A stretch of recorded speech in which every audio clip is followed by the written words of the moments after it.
I just want to welcome those of you who are already here to our Wow Wednesday series of travel talks.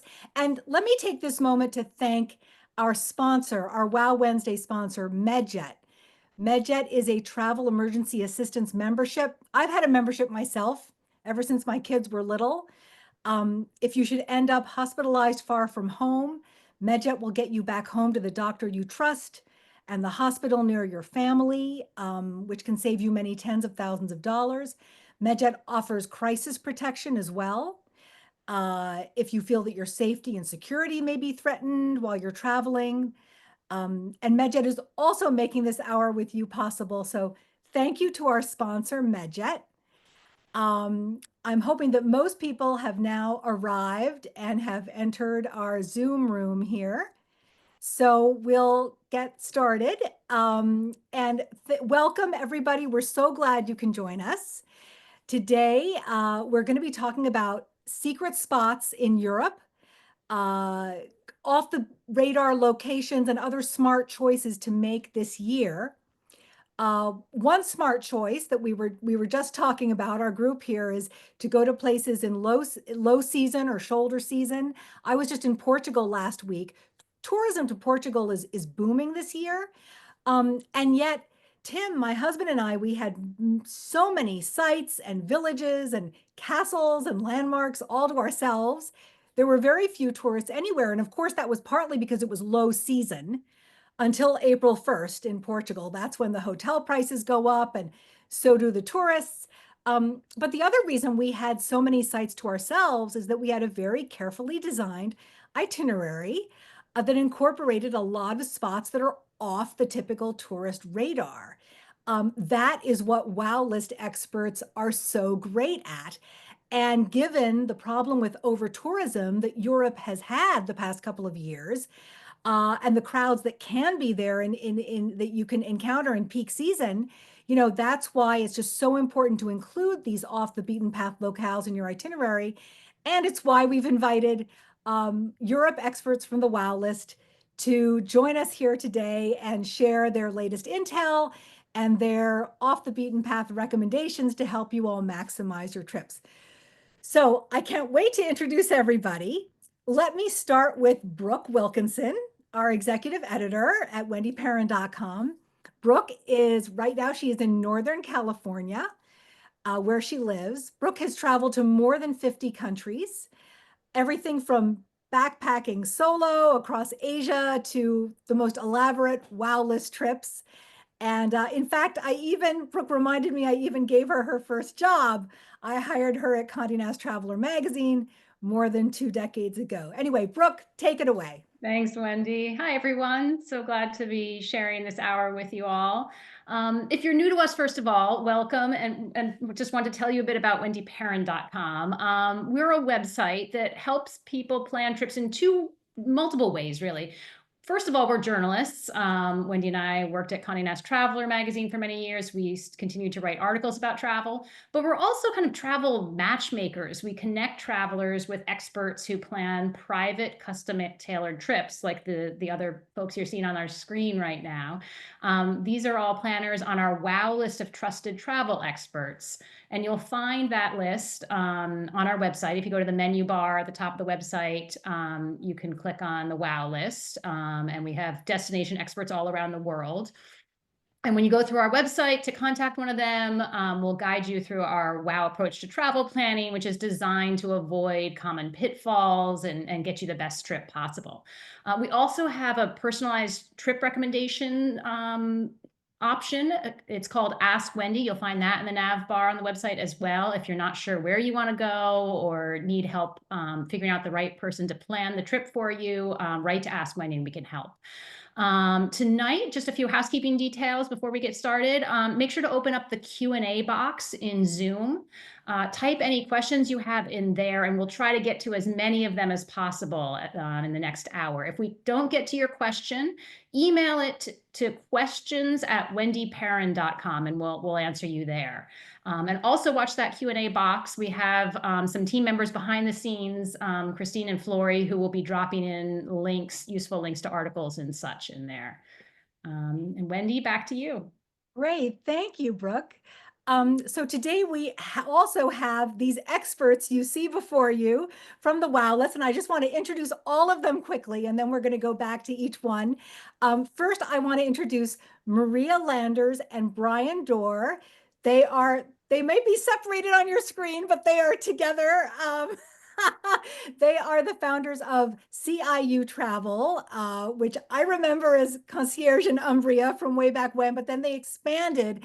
They do not only all of Italy, but also Switzerland now. So Maria and Brian, welcome. We also have Jennifer Virgilio from Queen of Clubs.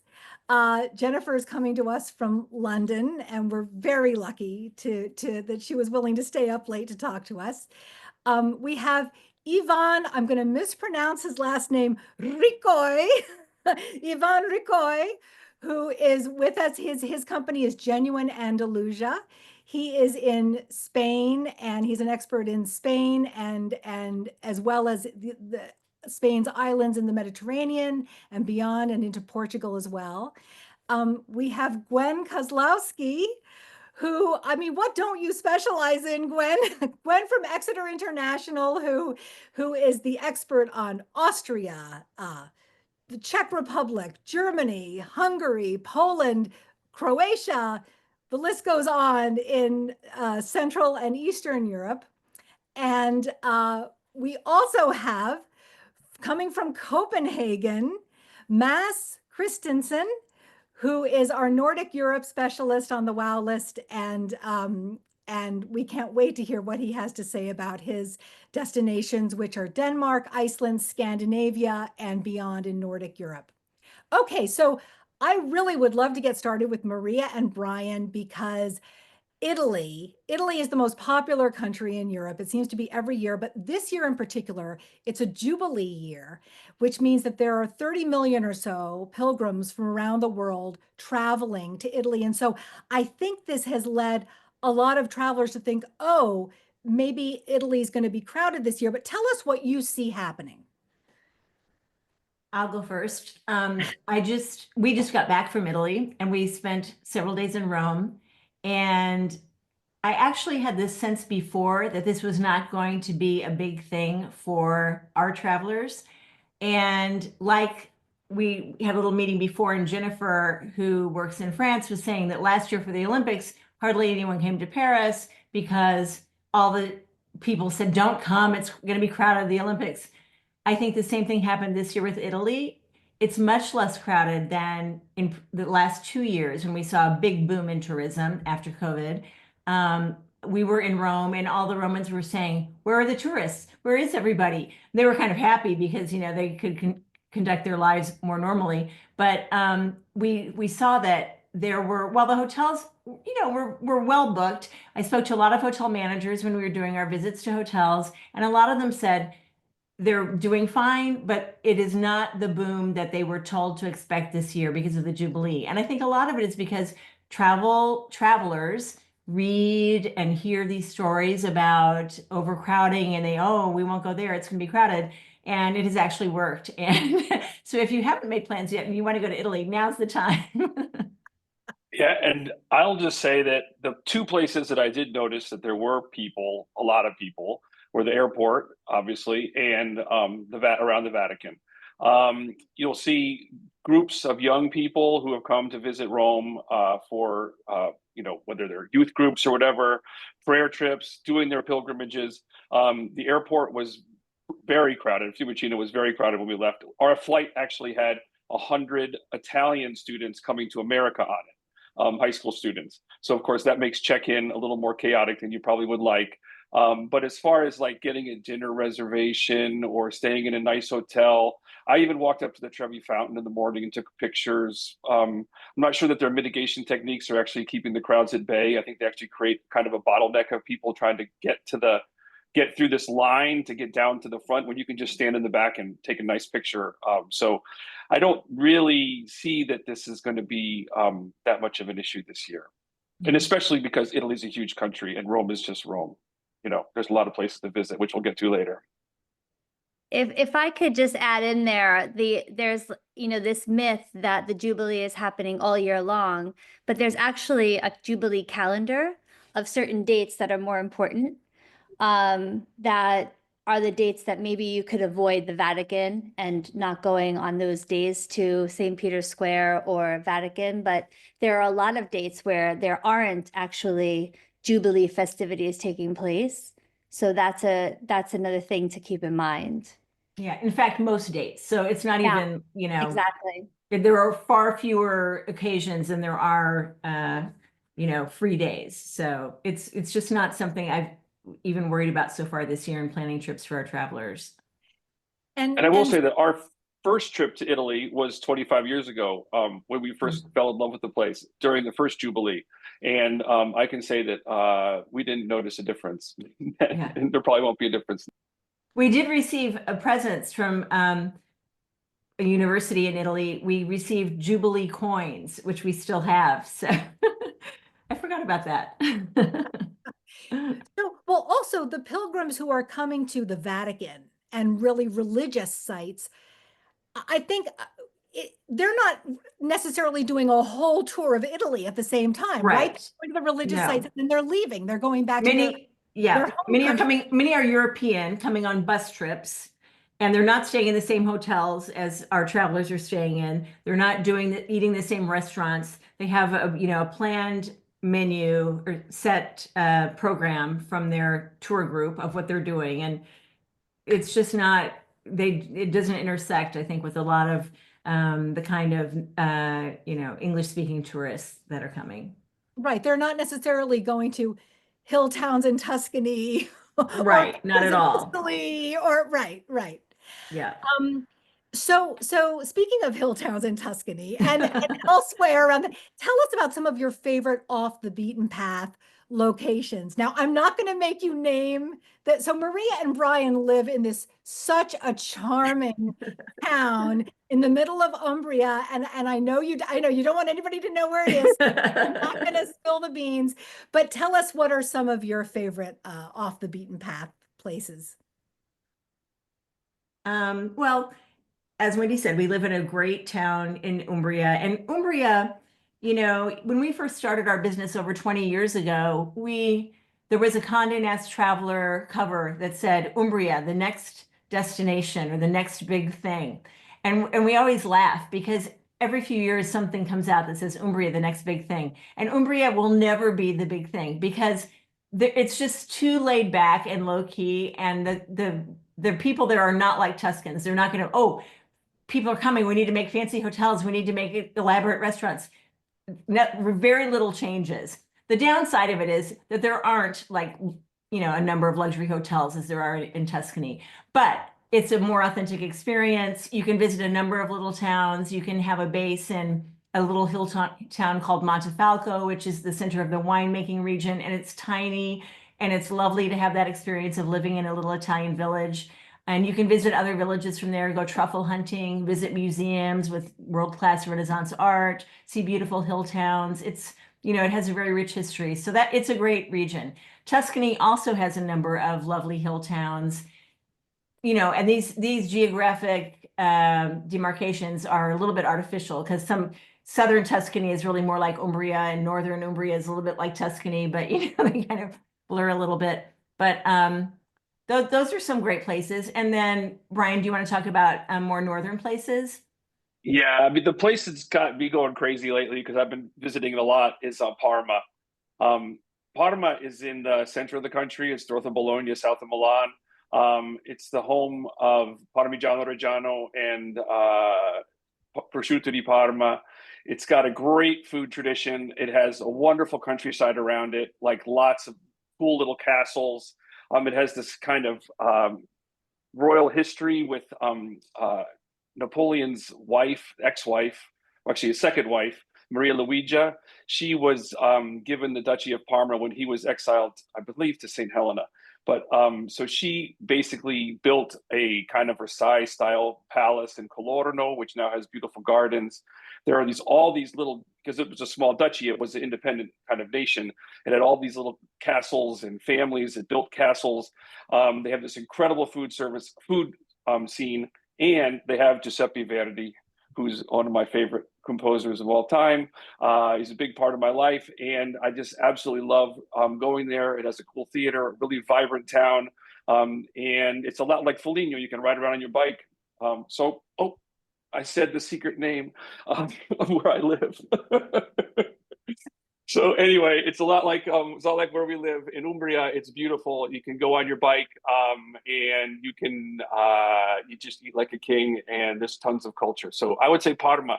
It's a little off the radar because it's it's south of Milan. Not many people stop there. They had an opportunity at one point to choose a train station, a high-speed train station, or an airport, and they chose the airport, which was not a good choice because the airport really has not taken off the ground, and so the high-speed train stops at a place called Reggio Emilia instead of in Parma, but you can still not far away to get there. But it's a great, great town, Parma.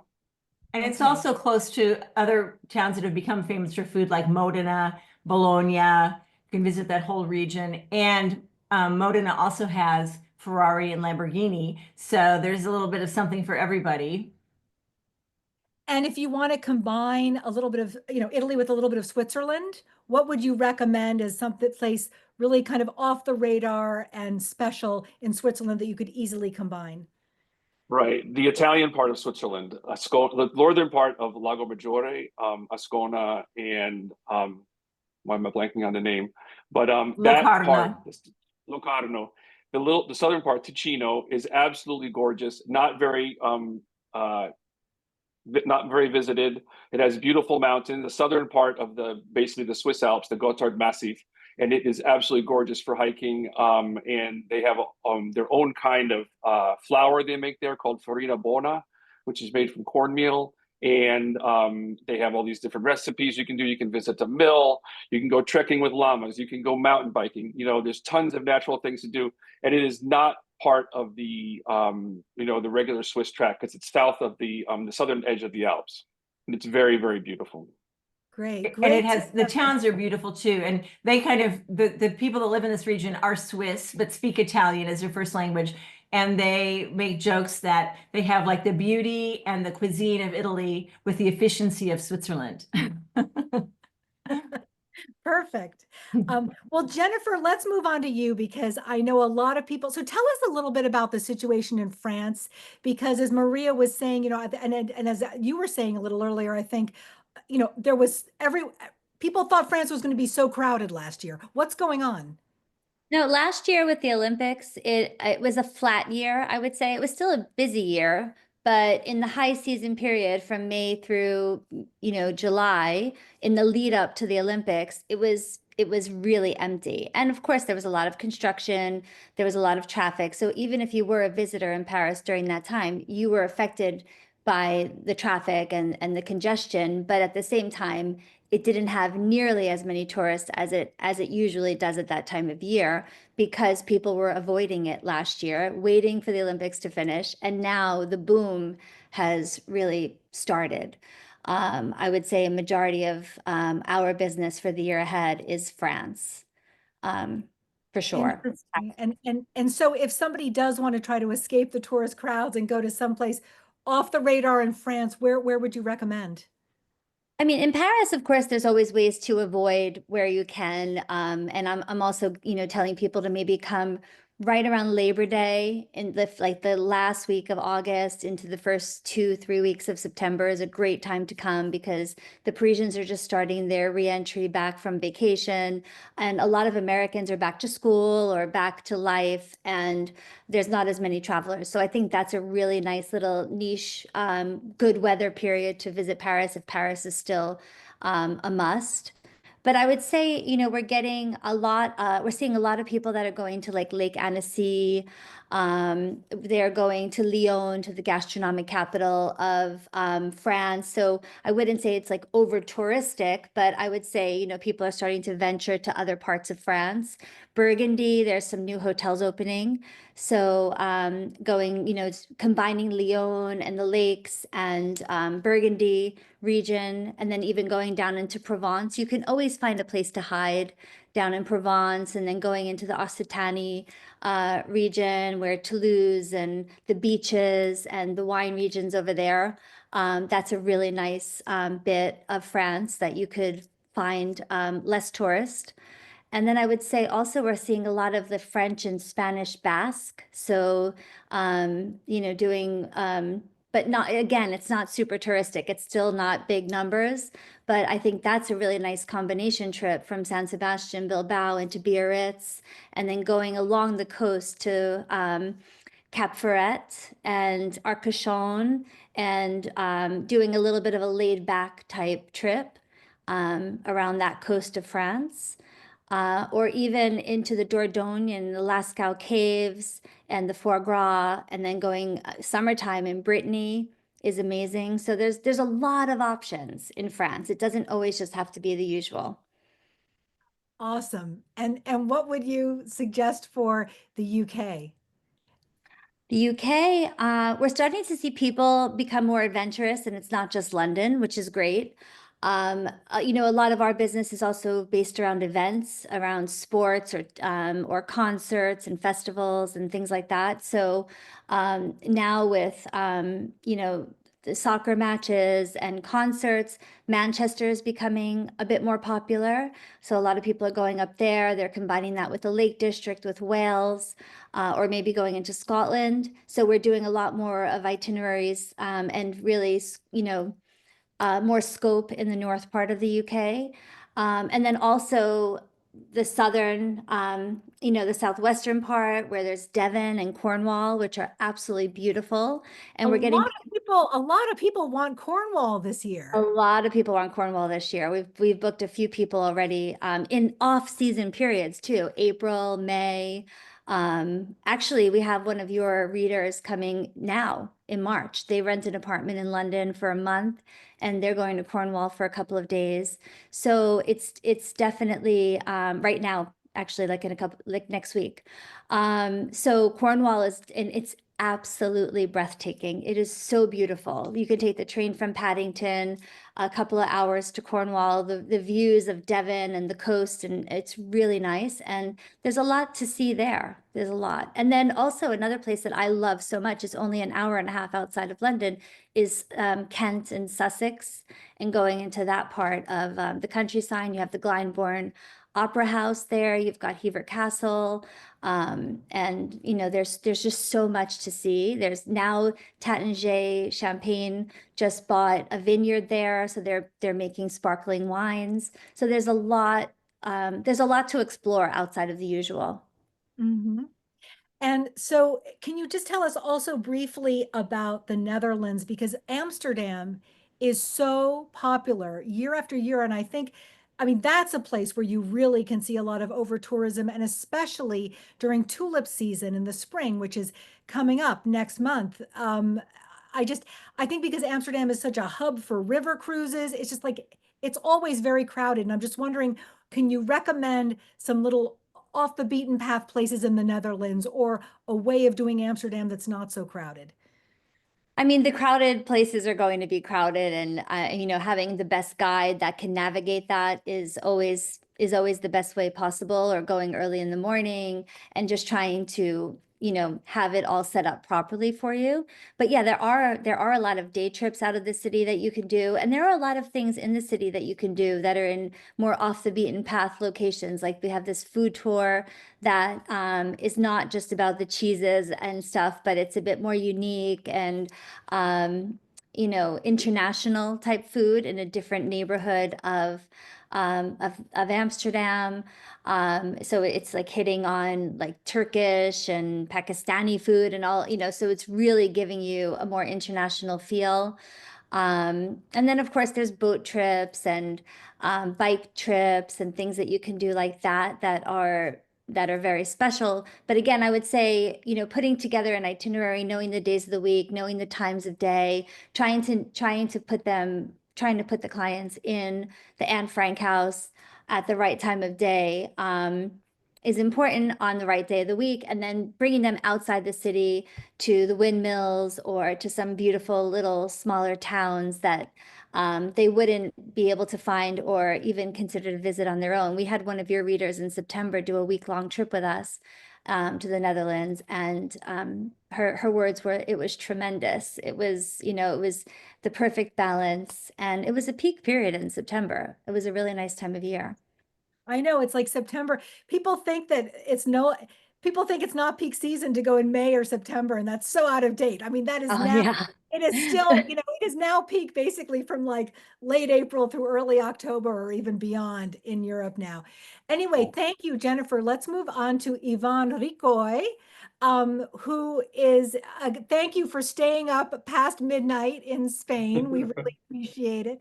Ivan, tell us what some of your favorite uh, lesser known sort of hidden gems are in Spain. Okay, I'm going to talk from my personal point of view, because as a travel advisor, I always like to ask about people's personality, ultimate goals with a trip, whether it's intellectual goals or spiritual goals or life goals or gastronomic goals. So it's a difficult question because I don't have a traveler in front of me telling me what they want to get out of their trip. So I'm going to talk as if I was the traveler myself, okay? So I am a person that enjoys authenticity. This is what we offer with our trips. I am a person that is introverted, so I like to escape the crowds. And therefore, I am going to recommend 3 places that have become like important to me to escape from the crowds and to actually to have quality time, still enjoying beautiful Spanish lifestyle. So as you know, Spain is a very diverse country. It has many regions because of its orography. It's a very mountainous country. And due to the fact that there are many mountain ranges, the country is like a series of independent valleys, if you like. So every valley is different from the other valley because of this separation that we have had throughout history. So the culture, the gastronomy, the music, the way people like in a particular valley is very different from another valley. Even there are different languages. And also we have 2 archipelagos. So talking about archipelagos, I know that many people are very fascinated now by the idea of direct flights from the US to Mallorca. Mallorca is a beautiful island. It's big enough, fortunately, but something that I'm seeing lately is that people are very surprised with the prices of the island because, I have a particular budget and they say to me, we want to go to Madrid, Barcelona, and then we want to go to Mallorca to relax for a few days. And then I see their budget is like, look, Mallorca is expensive because it's super popular and the hotel standards are very good. It's an island that has been very good at developing their standards and has been really good at developing standards that are very suited to the discerning traveler, and therefore it's not for everybody. So I'm going to recommend a retreat that for me is I feel pain because I'm going to reveal a secret, but it's for the good of everybody. So there is a tiny little island south of Ibiza that is called Formentera. Formentera is a small island, but big enough as to make a great retreat maybe for the end of your trip to Spain. Maybe you spend like a few busy days in Madrid, a few busy days in Barcelona, maybe a few busy days discovering the south, and then you want to end your trip somewhere on the beach, relaxing, then Formentera would make a great base. Why is it so unspoiled and so quiet, especially in low season or mid-season? It's very important to avoid July and August. Otherwise, it's great because it doesn't have an airport, first of all. You need to fly to Ibiza and then you need to take a ferry to Formentera, which is only half an hour. The island is a nature reserve, both marine and terrestrial. So because of that, they cannot build anything else there in the island. So what it's built is built, and the hotel offerings are limited. So if you go there, it feels very relaxed, it feels very quiet, very natural. The weather is wonderful, the food is wonderful, and it has a really nice identity that is an inheritance of maybe the 1960s when Bob Dylan was going there and Pink Floyd. It has like the post-hippie bohemian, but now chic and good standard vibe. Nature is amazing. Sunsets are incredible. If there is wind blowing from a particular direction, you can go to the other side of the island because it's a small island. So you can go north, south, east, or west in no time. And I think you've sold us on it. Sign us up. We're it's all incredible. ready to go to It's incredible. Formentera. I used to go in May, but I can recommend as well October. Okay, great to know. And then just name 1 or 2 places in mainland Spain if you want to avoid the big cities like Madrid and Barcelona, just a couple of spots where you get the real authentic, but no crowds. Okay, so normally people come to Spain looking for 3 important things. The history, architecture, old Europe, This is very important for people. Gastronomy tends to be quite a motivation for people to come to Spain, and nature as well. So taking that into consideration, there are two places that I personally love. One of them is in the south, one of them is in the north, so that we have a little bit of variety. The one on the north is the province of León, Leon. The province of León has a capital city, which is the city of León, Leon, that was an important capital of a particular kingdom in Spain, a massive kingdom. So the medieval architecture and art that you have in the city of León is incredible. Then gastronomy-wise, amazing wines, amazing tapas, informal, low-key. There are high-end restaurants too, but the good thing is that you can go to any bar and the quality is surprising. And then you are surrounded by Gothic architecture, Romanesque architecture, and even some buildings by Antoni Gaudí. Many people go to Barcelona to see Gaudí, and they don't know that Gaudí was very prolific and that they created many buildings in other parts of Spain, being León one of them. Then from the city of León, you can take day trips to fantastic nature reserves and very interesting wine regions, being the most important, El Bierzo, Bierzo. Okay, that's one of them. León can make a great base, the city of León, explore the city, explore its gastronomy, and then take day trips from León. Nobody knows about it, okay, internationally. Thank you. I think we'd better move on because let's save, I know you have another recommendation for mainland Spain, but let's save it for some of the question. I'm sure it'll be an answer to a question that we'll get, because I want to move on and make sure that we cover Central and Eastern Europe because there's so much of it. Gwen Kozlowski, thank you for joining us, Gwen. Tell us what there are so many special kind of lesser known spots in Austria, Croatia. Austria always strikes me as a place where there's a lot of breathing room anyway, but tell us, what are some of your favorite places? Sure. And thank you for having me. And if I could give sort of a flippant answer to what you asked Jennifer earlier about avoiding the crowds in Amsterdam, my answer is don't go to Amsterdam, stay in The Hague and just day trip to Amsterdam. And then you only have the crowds for a day.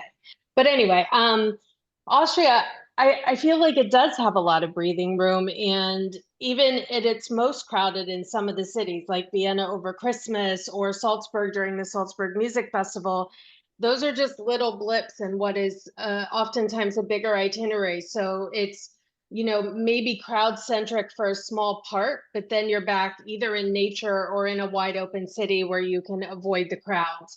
I mean, I love getting people a little bit off the beaten path into Western Austria. So sort of over south of Zurich in the Vorarlberg region, which is Lech, which is great for skiing and hiking in the summer. Or even more well-known and an easy gateway to Munich is Innsbruck, where you get all the mountains of, that people often ask for in Bavaria, but with hotels with air conditioning. So, I mean, it's a great option for people looking to get a little bit off the beaten track, but still close enough to an airport or to other major cities. And then my own personal love is Poland, and it's always off the beaten path. It's still a great value because it's not on the euro. And I think a lot of people kind of write it off as a World War II only destination or concentration camp only. And that's why I love sending our travelers there, because they always come back and they're like, wow, Poland. And I'm like, I know. So it's a really fantastic destination and never super crowded. So yeah. And is Krakow your favorite spot there, or what would you say? I mean, if I was going to pick a city to live in Poland, I would definitely pick Krakow, because for me, it has all the charm of an old world Europe city because it wasn't destroyed during World War II. So you have Renaissance and Baroque and all this beautiful architecture. But it's also a super lively town. It's a university town. It's where Pope John Paul II went to college, as well as Copernicus. And so 20% of the population is students. So while there are serious subjects to be sure, it's still lively and fun and doesn't take itself so seriously. Right. And I have to ask you about Croatia, just because it's one of those places that gets, with all the cruise ships, you have a ton of tourists, sort of coming every day into Dubrovnik, and a lot of them to Split as well. What is there some part of Croatia that you recommend that is a little off the beaten path and well worth the trek? For sure. And we have actually worked with Maria before with guests with it, is combining, a lot of times guests are doing Italy and they want to do Croatia and they have no concept of how to get between them. But right across the border near Trieste is this beautiful area called Istria. And it's northern Croatia. Sometimes we say like Tuscany 40 years ago. So hill towns, wineries, Roman ruins, very good hotels, but very good hotels that aren't at the crazy overinflated prices of Dubrovnik hotels. I've been talking to a number of people this year who are just floored at the cost of hotels in Dubrovnik because there are very few. And it's a seller's market right now for hotels, not certainly not a buyer's market. And they are getting prices that sometimes I'm almost embarrassed to quote. And then you go to Istria and it's half the cost with still the beautiful coastline, still the great fresh seafood, still the beautiful towns, and a much better value, and without the insane crowds because cruise ships sometimes are calling it Pula. That's one of the towns that has a Roman amphitheater in Istria. But most of the time, the cruise ships are doing Dubrovnik, which is a walled city, so it gets tight. Split, which is also pretty compact, or sometimes like Hvar. So going a little bit north gives you the best of Croatia without the insanity of the crowds or the prices. Great. Thank you so much, Gwen. And let's move on to Mads Christensen, who is with Nordic Star, and he's coming. Thank you so much for joining us from Copenhagen and staying up well past midnight to speak with us today, Mads. Thanks for having me. Yeah. So tell us, what are some of your favorite? I mean, Nordic Europe is a wide swath of Europe, but of course, you know Denmark so well, Iceland, Norway. Tell us, what are some of your favorite hidden gem spots? I like to combine a lot of our destinations, whether it's Iceland and Copenhagen. But let me start with Iceland, which is one of my all-time favorites. It's just an incredible country. There's no place like it. And a hidden gem in Iceland would be the Highlands. To get a guide that can take you up in his super Jeep up to the Highlands. They have a new location called the Highland Base, which is off the beaten track. And it's just a place with beautiful nature in Iceland. And you can combine it with the southern coast with all the waterfalls. We do a lot of programs for parents with kids, teenagers, or multi-generations, where they do soft adventures such as kayaking or ATV riding, snowmobiling on a glacier, horseback riding. I mean, there's adventure. Lately, we've been combining it with Faroe Islands also, which is trending, and it's a place that I highly can recommend. It's like Iceland was about 20 years ago, so no crowds, beautiful nature, and it's just a close flight from Iceland or Copenhagen. Do you fly to the Faroe Islands from Copenhagen? Is that where you would go from, or from Reykjavik, or either? Yes, either you can fly from Reykjavik or from Copenhagen, and one of my recommendations would be to combine one of those two countries. And there Yes. are actually nonstop flights from Stewart in New York State, upstate New York. That's correct. Nonstop flights from there to the Faroe Islands as well. Fascinating. And what what about like in Norway or in Sweden? Well, I have a lot of recommendations. As you know, I have quite a territory to cover. So let me start with Norway. It's just incredible, the fjords. Typically, the programs we do will, of course, include Oslo as the entry and Bergen. But in between, you have so many fjords, whether it's Flam with the historical train, and also there are a lot of bespoke properties in Norway, such as the Tree House. They have a private island called Manshausen, a little bit more north, And we try to combine these, and this is something that we recommend to do the city, whether it's Bergen or Oslo, combining or some of the places I mentioned. Great. Okay, Mass, thank you so much. So I'm looking at the time and realizing we'd really better get to some of there's many, many, many questions. Brooke, do you want to get us started with that? Yes, definitely. Let's see. The first question that came in was asking about Amsterdam, which we've spoken about, or Brussels. Is anyone, I'm not sure we've got anyone here who can speak to Belgium.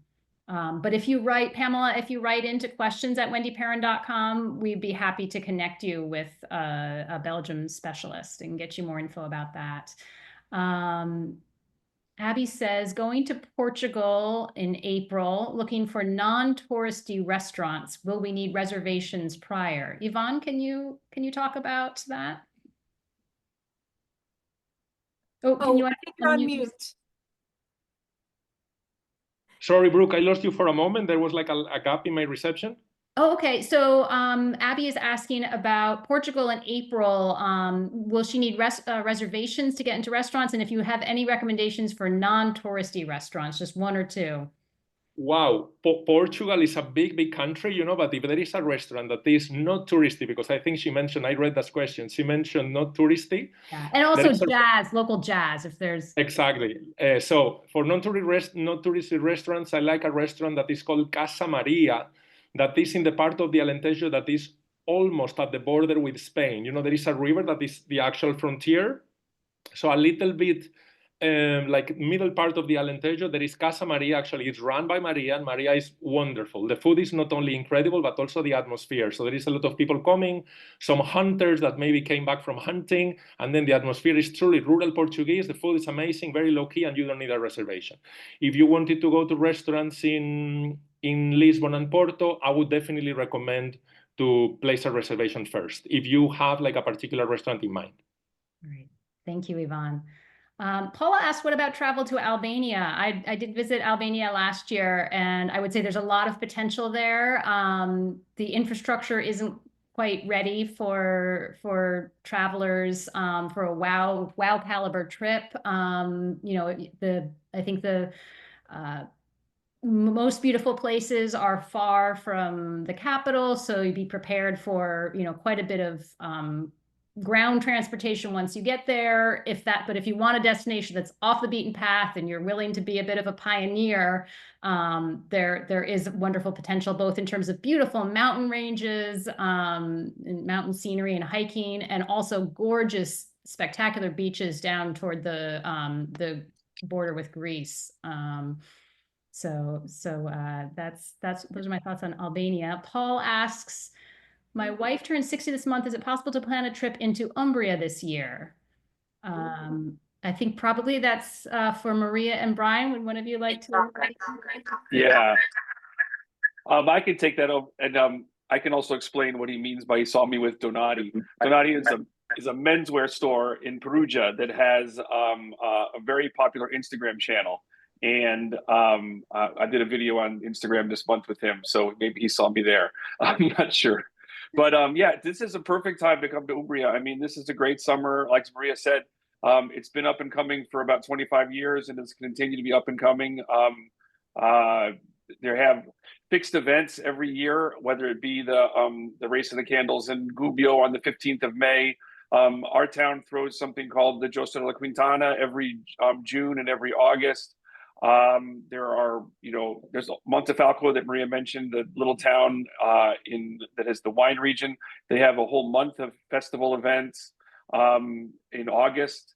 It is just a fabulous place to visit. And I think Umbria, if you're into more modern Umbria jazz in July, Spoleto Festival in June, there's just always a huge, well-maintained calendar of events and things to see. It's not crowded, and the scenery is beautiful. And come.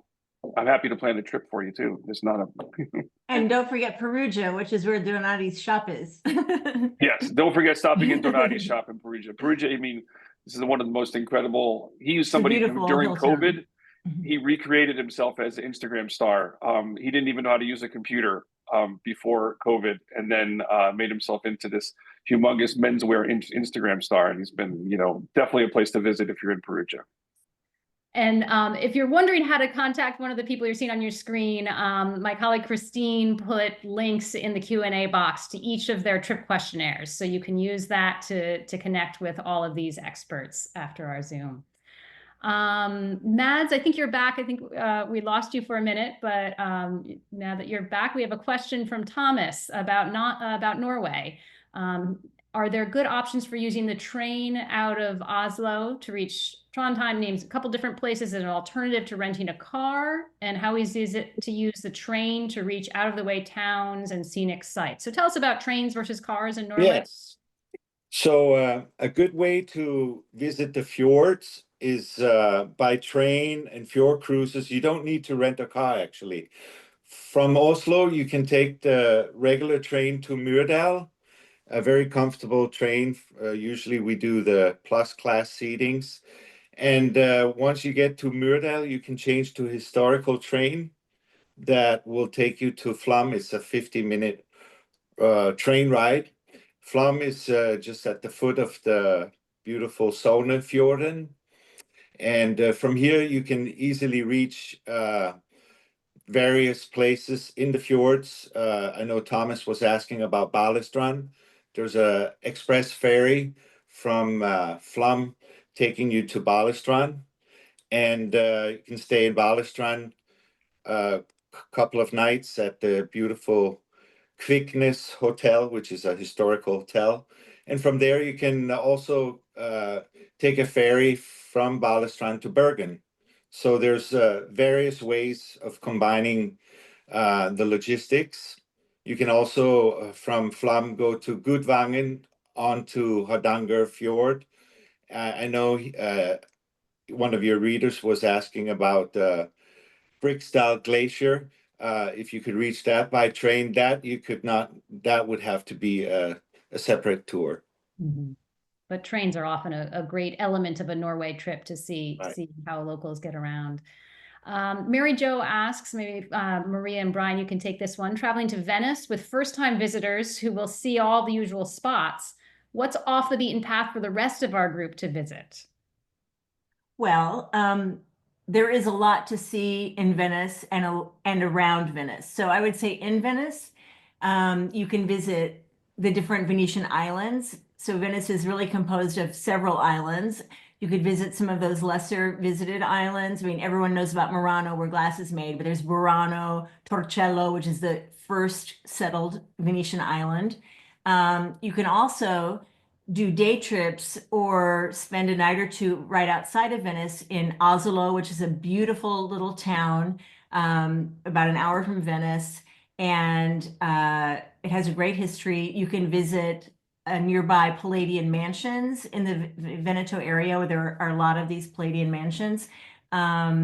You can visit vineyards. It's the Prosecco making region near there, which a lot of people, I don't like Prosecco, but once you go there and you taste it there, you will like it. It's really, and it's beautiful. I mean, the scenery, the hills, it's actually more beautiful than vineyards in Tuscany, for example. I mean, the landscape is incredible. And in Venice itself, there are lots of museums that are lesser known that people don't visit, like the Fortuny Museum, where Mariano Fortuny lived for many years, and you can see his paintings and sculptures, learn all about his bohemian crazy life in this house, and sort of like the more kind of masculine bohemian Peggy Guggenheim. And then there's also the Peggy Guggenheim Museum, which a lot of people don't make it to on the first couple of trips. Yeah, so there's a lot to see and do. And we also do experiences like where you go out in a gondola and learn how to row, not the traditional gondola you see now where the guy's rowing and singing and everything, but the more historic local kind. You learn how to row, and then at the end of your lesson, you kind of glide up to bars along the bank, and your rowing instructor goes in and gets wine and different cicchetti or appetizers for you that you can have in the boat. And so we try to do kind of more local fun things, or if you've been there a number of times and you want to have a more local experience. You could do a cooking experience in a private home, which is incredible. And you really see like inside these Venetian homes how people live, which is you don't see from the canals and the streets. So there's a lot to do. Great, thank you. Mhm. Gwen, Holly asks, what are the best under the radar Christmas markets in Europe? You're our Christmas market specialist. Obsessed, yes. I saw that question and was so excited about it. I'm going to say an answer that might be a little unpopular, but skip every single market along the Danube because there are so many river cruises now. And the river cruises used to not even operate in winter, and they are pretty much year round, and they sell a ton of Christmas market cruises. I think my only exception to that is Vienna, because in Vienna there are like 17 Christmas markets. So it's easy if you know which ones to go to avoid the craziest, most crowded ones. For me, if you want to be like somewhere where there are not hordes of cruise ship tourists and just masses of people, Berlin, fantastic Christmas markets in a bunch of different neighborhoods, everything from traditional to avant-garde, because Berlin can be weird in a good way. I love Krakow. It's a much smaller scene, like a single Christmas market in the main square for the most part, but just feels really festive, and they take Christmas very seriously. And I have had some guests do, like the rest of Poland, the Christmas markets are okay, they're great, but I have had some guests do Krakow to Budapest, and we stopped in the countryside in a little wine town called Eger, where they got to drink a lot of wine and go to the Christmas markets in the countryside where no one is, and then end in Budapest. And again, it's of course just kind of avoiding the biggest markets right along the Danube where all the cruise ships go to. Right. And when we'll stick with you for the next question, Laura says, our destination is Munich, but nonstop flights from the US West Coast are limited. Is there a city close to Munich which is easy to reach from the US West Coast, but also a good place to visit?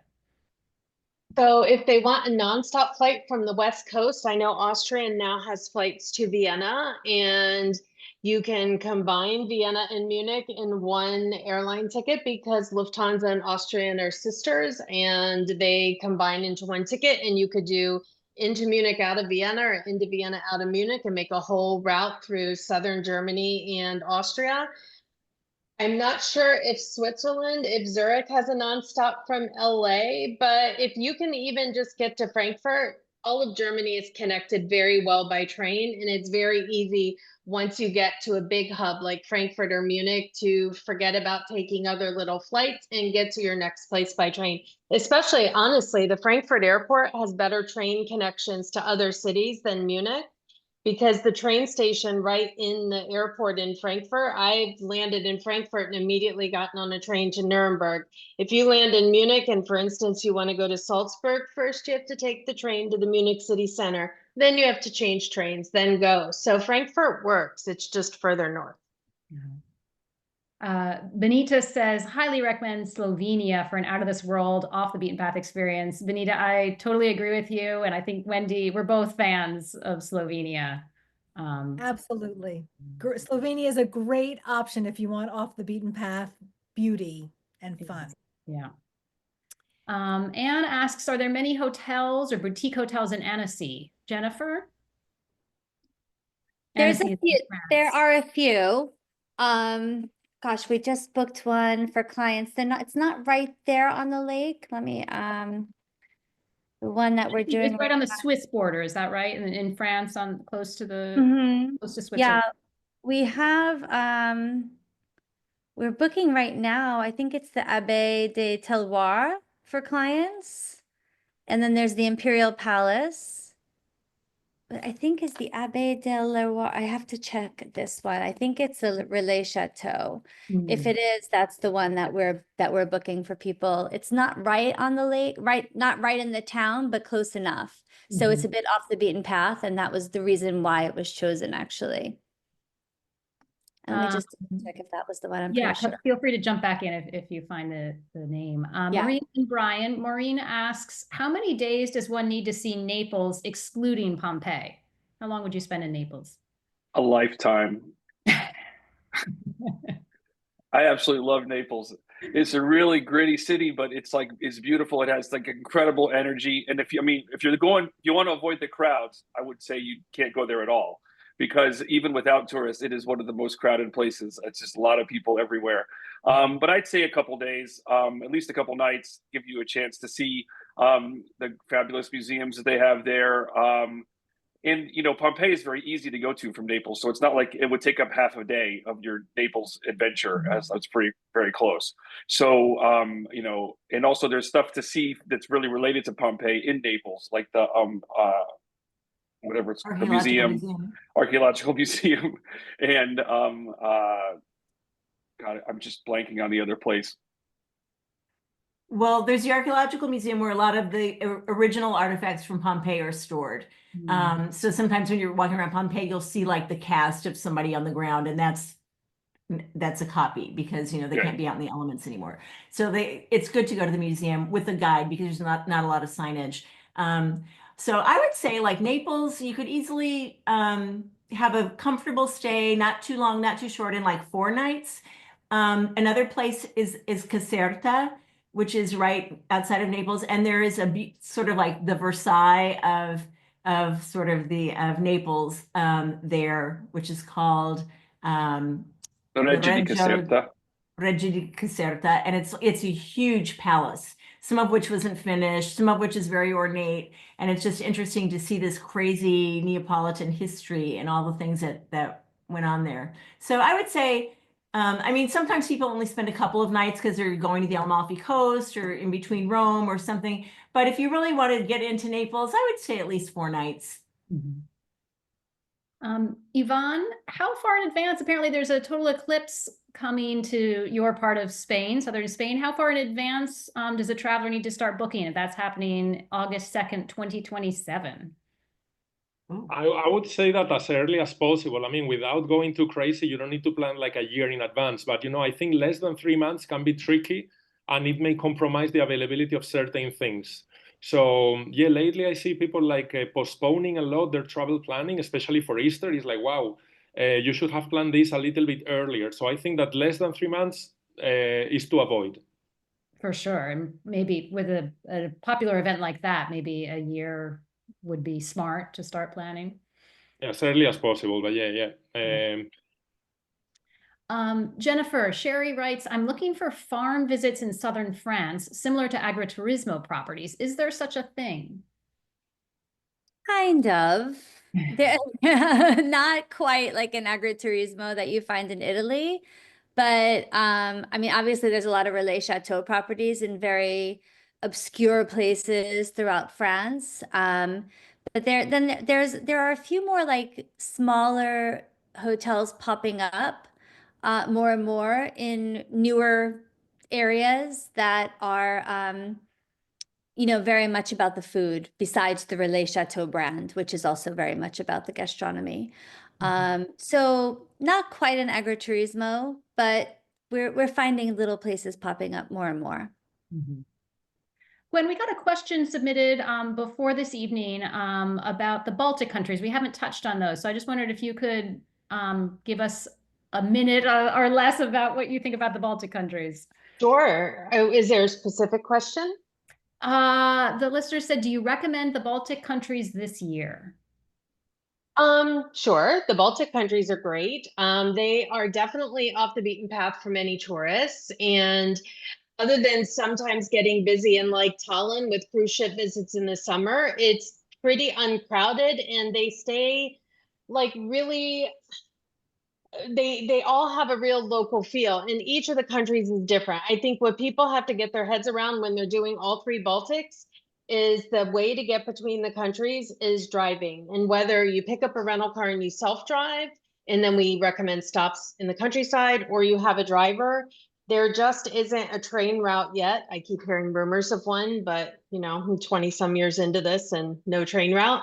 So it does take some driving to get between the capital cities, but for somebody who wants a mix of Art Nouveau architecture, super cool technical museums in Estonia, maybe some beautiful countryside houses along the Baltic Sea, it's a great destination. It's just, it's off the radar for a lot of Americans, and we still get asked, is it safe because of Russia? But at the end of the day, it's the EU, and we have to assume it will be. Thank you. And Mads Thomas says, wants to know, for travel between Stockholm and Copenhagen, do you recommend train travel or getting a rental car? I recommend a train. It's very easy from Stockholm Central to take the train. They used to have direct trains, so I must admit now they are making a stop in Malmö, and it's only half an hour over the bridge from Copenhagen. So you sort of get another destination in Malmö because we can pick up the clients there and take them to Copenhagen. So you have an overview of this small town in southern Sweden called Malmö. It takes about 6 hours. And if you take the flight, well, then you're spending an hour to go to the airport, checking in. So by the time you're in Copenhagen, you've spent maybe 4.5, 5 hours. So taking the train is not a lot longer. Yeah, yeah. And on the topic of trains, Gwen, another listener asked, what's best, the train between Vienna and Budapest, drive with a stop in Bratislava, or do a day trip from Vienna to Bratislava?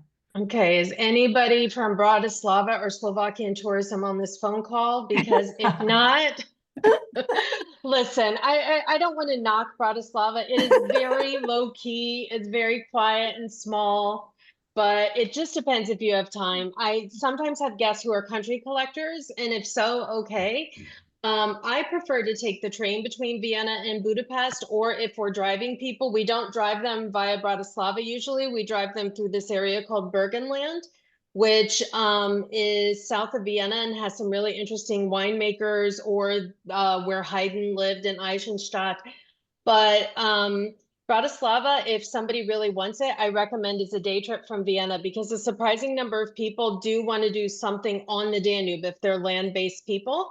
And there is a hydrofoil that runs from Vienna to Bratislava every day. It takes 90 minutes, so you get a little bit of Danube time.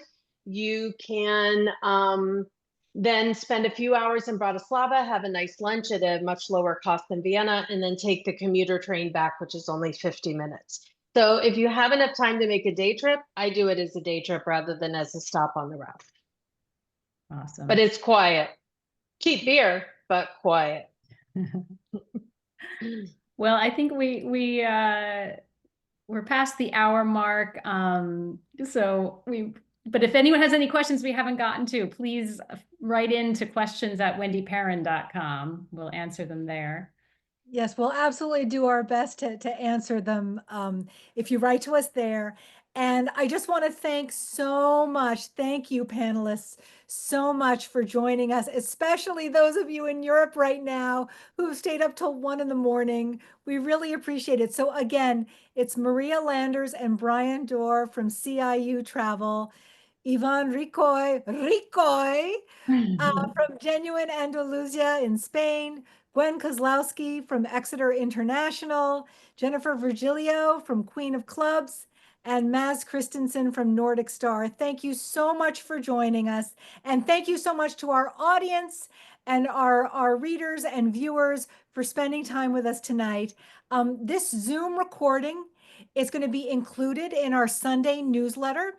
So if you don't receive our newsletter, make sure to sign up for it. You can just go to WendyPerrin.com and you'll see where you can click on newsletter and sign up.